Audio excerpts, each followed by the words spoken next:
puisque ça donne une multibatterie avec une caméra thermique à puissance maximum 5 kW. On voit ça tout de suite.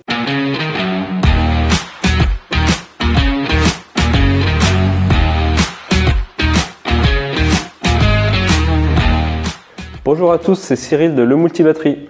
Je fabrique et conçois des batteries de 14 kWh en 48 volts. Si vous êtes intéressé par ce genre de batterie, n'hésitez pas à aller voir le reste de ma chaîne.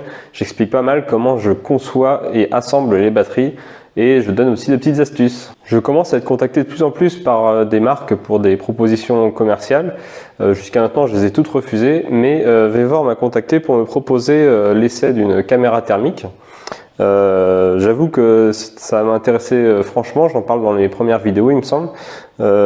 Du coup il me manquait un petit peu cet appareil là que j'osais pas trop acheter parce que c'était un certain prix.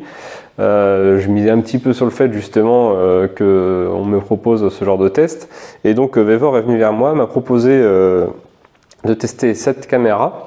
On va la voir ensemble. Bon, et là du coup ça a été difficile de refuser parce que c'est vraiment ce que je souhaitais avoir. Sur leur site il y a vraiment de tout, de l'électroménager à de l'outillage, à de l'hydraulique, à de l'électrique, vraiment il y a même presque des pièces détachées. N'hésitez pas à aller voir leur site, ils ont des entrepôts en Europe. Du coup on est livré très rapidement à partir du moment où j'ai du coup donné le go pour la caméra et qu'on a signé le contrat, tout ça. Je l'ai eu 2 jours après. Je m'attendais pas vraiment à la recevoir si tôt, donc ça là-dessus c'est clean. Clairement cette caméra m'a été offerte, elle va me servir vraiment sur toutes mes batteries maintenant pour les checker, notamment quand je ferai les tests en puissance maximale. Je pourrais vérifier que le disjoncteur, les câbles sont pas plus chauds que d'habitude et à ce moment-là peut-être revoir certains points. Vous allez voir que c'est très parlant, la moindre chose qui chauffe, on le voit tout de suite sur l'image infrarouge. Ça c'est génial. Je vous laisse avec l'unboxing, des petits tests que j'ai fait chez moi et sur les batteries, et on se retrouve après pour la conclusion.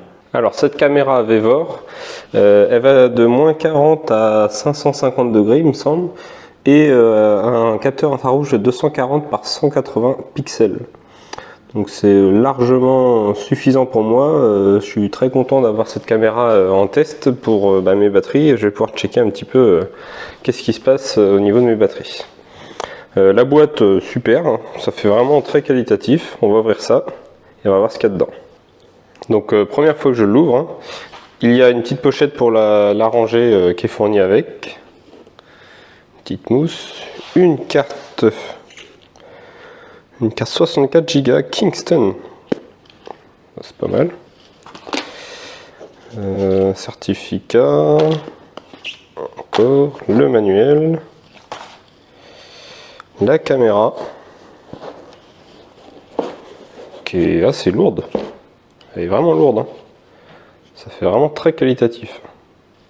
Câble de recharge en USB-C. Pas mal. Donc je découvre avec vous. Il y a un support pour le tenir sur un support d'appareil photo. Capteur classique, infrarouge, et puis des LED, je pense, des LED pour éclairer. Il y a des chances. Ok, on va allumer ça. L'écran est plutôt lumineux, bonne résolution, c'est assez fluide. Système initializing, ok. On a même accès carrément à un menu français. Bon, je vais régler ça. Donc voilà, il suffit de régler la dateleur et donc la langue aussi, et après la caméra fonctionne toute seule. On voit en haut à gauche du coup les températures minimum, maximum et moyenne. Là c'est mes baies vitrées. Alors c'est marrant ces points chauds là, qu'est-ce qui se passe ici? C'est mon bouton qui chauffe. Ah oui, parce que j'ai un module Zigbee derrière, logiquement. Ah, j'arrive à voir mes modules Zigbee qui consomment déjà pas grand chose derrière mes prises. C'est marrant ça. Alors ce qui est marrant, c'est qu'il y a des choses qu'on arrive à voir et qu'on ne s'imaginait pas du tout. Mon écran, vous voyez, il a 4 zones en bas là qui éclairent, et uniquement en bas. Je pensais que c'était un rétroéclairage au moins sur tout le tour, quoi, mais non. C'est marrant. Après du coup on peut prendre évidemment des photos en appuyant sur la petite gâchette, enregistrer, voilà, là je devrais en avoir 2, voilà, Donc dans les menus, on a le menu mesure où on peut sélectionner soit le point chaud qui apparaît tout le temps à l'écran, là le point rouge, le point froid, aucun point, et sinon le point central. Bon, le plus intéressant en général c'est le point chaud. Ensuite on a le mode image, donc infrarouge, fusion. Alors c'est un mix un peu bizarre des fois, parce que l'image se superpose pas parfaitement. Bon, c'est vraiment si on sait pas trop ce qu'on mesure. Là il y a un PIP, donc du coup il y a la partie centrale qui est en infrarouge et le reste qui est en image normale. Appareil photo et distance d'alignement. Je ne sais pas trop quelle est la différence avec le mode fusion, mais ça ressemble un peu pareil. Bon, mieux c'est infrarouge hein, quand même. Ensuite, pseudo couleur. On peut changer les couleurs. Bon, c'est du tuning en fait. Celui-là est pas mal. Et après, on a aussi pas mal de réglages, notamment la luminosité, je l'ai mis au maximum, même s'il était déjà très correct. L'arrêt automatique qu'on peut régler si on oublie la caméra. Et il y a deux calibres en fait pour la caméra. Elle fonctionne soit dans la plage moins 20 à 150 degrés, soit de 100 à 550 degrés. Bon, moi j'ai un four à pizza. Je pourrais checker un four à bois, hein, je pourrais checker la température de mon four avec la caméra thermique, la classe. Ouais, c'est vachement intéressant quand même de regarder un petit peu sa maison et des petits trucs qui nécessitent justement des vérifications. Là par exemple on voit que mon aspirateur il chauffe un petit peu quand même. J'ai pas le point chaud qui s'est réactivé. Hop, mesure, point chaud. Donc je suis à 1,32.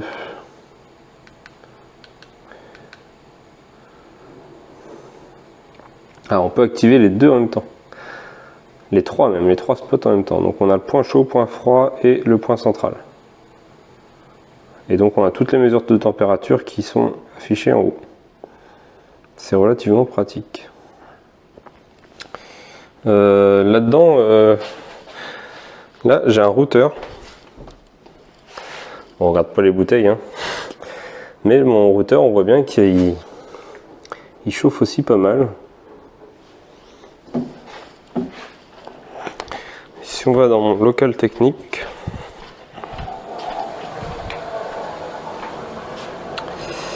on peut voir du coup mon onduleur central qui chauffe à 35 degrés, surtout cette partie là. Il y a aussi mon onduleur de la cabane de jardin qui chauffe un peu plus évidemment. Le tableau de protection évidemment lui ne chauffe pas. Et on peut s'amuser à regarder un petit peu ce qui se passe dans le tableau. Donc en haut c'est le routeur solaire. Il y a des disjoncteurs qui chauffent pas mal quand même. Alors là c'est le chauffe-eau. Donc le routeur solaire comme il fonctionne un petit peu c'est peut-être normal. Là ce disjoncteur là qui chauffe c'est parce que je suis en train de charger une batterie, on va aller la voir justement après. Et je suis à 39 degrés, hein. C'est pas... Il n'y a rien de dramatique.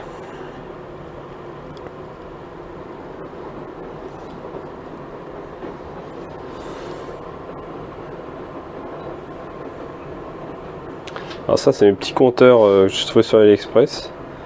Ils chauffent à 34 degrés. Enfin, on se rend compte de plein de petites choses qui chauffent un peu partout en fait. Hein.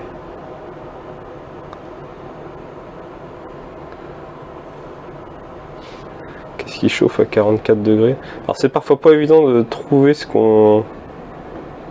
qui chauffe ou pas.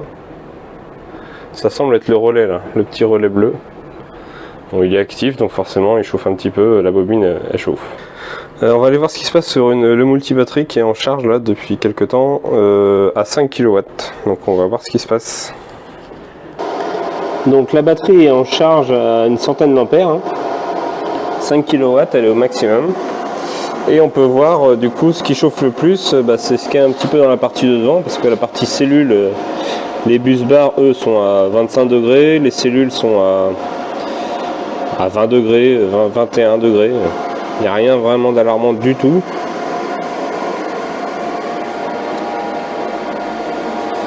Là, qu'est-ce qui chauffe? Alors là, c'est la petite résistance qui est juste ici, là. C'est la résistance de la LED de puissance power. Donc elle est à 35 degrés à peu près. Donc les câbles, on voit bien que c'est les câbles et donc le BMS qui chauffe un petit peu. Alors là, le BMS, typiquement, je pointe dessus, je suis à 40 degrés, 39, 40 degrés. Les câbles sont à 42 degrés, ceux-là. C'est surtout celui-là qui va chauffer un petit peu parce qu'il est connecté du coup au disjoncteur. Et le disjoncteur, comme c'est un magnétothermique, il est fait pour chauffer un petit peu et disjoncter quand il est trop chaud. Donc il transmet la chaleur au câble. Donc ce câble là est un petit peu chaud, mais bon, 50 degrés pour un câble, c'est pas non plus, c'est pas très grave. Surtout que là je suis depuis quasiment 45 minutes à 5 kW, c'est tout à fait convenable. En face avant, le disjoncteur il est à 30 degrés. Et voilà, on se rend compte vraiment de la zone chaude de la batterie. C'est super parlant. Hein. Et moi, ça me permet de tester si mes connexions elles sont bonnes. Surtout par exemple là au niveau des bus bars, ils sont à peu près tous de la même couleur. Donc c'est plutôt rassurant. Là, je suis un peu surpris que la résistance elle apparaisse, mais en même temps, elle est à 35 degrés par rapport aux 25 degrés des bus bars. Donc oui, elle ressort forcément, mais 35 degrés, c'est pareil, c'est tout à fait convenable. Donc c'est un point que je surveille à chaque fois. Alors je le faisais pas avec la caméra thermique avant, maintenant je vais pouvoir le faire. C'est vérifier que après plusieurs heures, du coup, mon disjoncteur et mon câble ne sont pas trop chauds et que la connexion se fait bien. Les câbles externes, eux, c'est du 35 carrés. Ils sont à 32 degrés. C'est rien du tout. Donc pour conclure, je suis vraiment satisfait de cette petite caméra. Elle est à 300 € du coup et elle va jusqu'à 550 degrés, mais il y a une version la même quasiment, elle va jusqu'à 350 degrés et elle est dans les 250 €, ce qui convient normalement. Hein. La carte SD de 64 Go c'est disproportionné pour des images de 240 par 180 pixels. Je sais pas combien d'images je peux mettre dessus, mais bon, ça sert à rien d'avoir autant de place, mais bon, elle est fournie. En plus une Kingston. J'ai franchement quasiment rien à lui reprocher. Je sais pas si elle est très précise, c'est peut-être pas un appareil de mesure absolu. En tout cas, ce qui compte encore une fois, c'est un peu plutôt le delta par rapport à l'environnement ambiant. Quand il y a un point chaud, c'est ce qu'on cherche en fait. Donc même si elle a un écart par rapport à la réalité de 2-3 degrés, en vrai je m'en fiche. Ce qu'il faut, c'est que on puisse discerner très facilement l'endroit qui chauffe le plus ou qui est le plus froid. Donc là-dessus, je suis complètement satisfait. Si vraiment il y avait un point à donner, un point négatif, c'est qu'elle met une trentaine de secondes à s'allumer. Je sais pas ce qu'il y a à démarrer là-dedans, mais bon, hormis ça, franchement, super. Que ce soit en netteté, en taux de rafraîchissement, en précision, et puis même en fonctionnalité, super, franchement super. Donc c'est la SC240M. Je mets dans la description un lien affilié du coup. Moi ça me fait une petite commission si vous achetez sur le site et vous pouvez aussi avoir 5% de réduction avec le code que j'affiche sur l'écran grâce à notre partenariat avec Vevor. C'est pas impossible que je teste comme ça d'autres appareils qui me permettraient de m'équiper. Je leur ai parlé par exemple d'une chèvre du coup, mais ils trouvaient ça un peu moins adapté à ma chaîne pour l'instant, même si pour mon local ça servirait beaucoup. Et d'une scie à ruban pour couper mes tiges filetées en acier, parce que je fais ça pour l'instant à la meuleuse et ça fait pas des coupes très propres. Je suis obligé après d'arrondir un petit peu pour mettre l'écrou, vous savez. Si j'avais la scie à ruban, ça serait bien plus propre. Mais voilà, enfin, c'est des suggestions que je leur ai proposées, on verra s'ils reviennent vers moi à nouveau. Mais en tout cas, là, la caméra thermique, c'est clairement adapté à la chaîne. C'est pour ça que je me suis permis du coup d'accepter la proposition commerciale. Et voilà, à voir s'il y en a d'autres. Pour info, du coup, mes doigts, ça va bien. Je peux les plier à peu près. C'est juste la dernière phalange, j'ai un petit peu de mal pour l'instant. J'ai eu du coup 5 points de suture sur l'index, 3 sur le pouce. Les 2 tendons sont un peu touchés, pas complètement sectionnés, heureusement.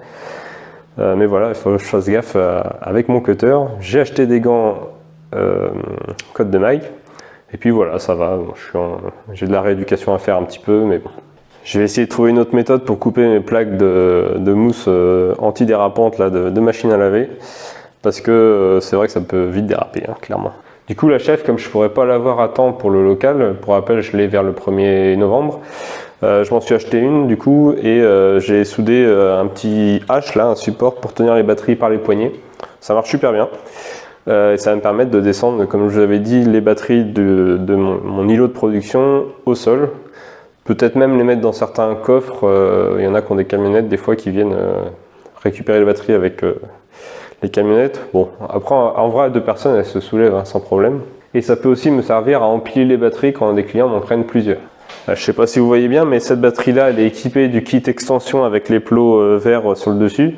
Elle est destinée à recevoir une batterie sans roulette au-dessus parce que mon client en a pris 2. Et donc moi sans roulette je sais pas trop les déplacer, donc avec la chèvre je saurais la poser sur la batterie qui a des roulettes et déplacer ça dans mon local tout seul. Je vous dis à bientôt dans les commentaires, j'essaie de répondre à peu près à tout le monde, donc n'hésitez pas. Et on se retrouve bientôt pour les prochaines vidéos qui concerneront certainement l'installation du local. Ça va arriver très bientôt maintenant et du coup je vais mettre un sondage bientôt aussi sur YouTube, abonnez-vous pour ne pas louper le sondage et pour définir justement comment on va appeler ce local. Allez, je vous dis à bientôt, salut!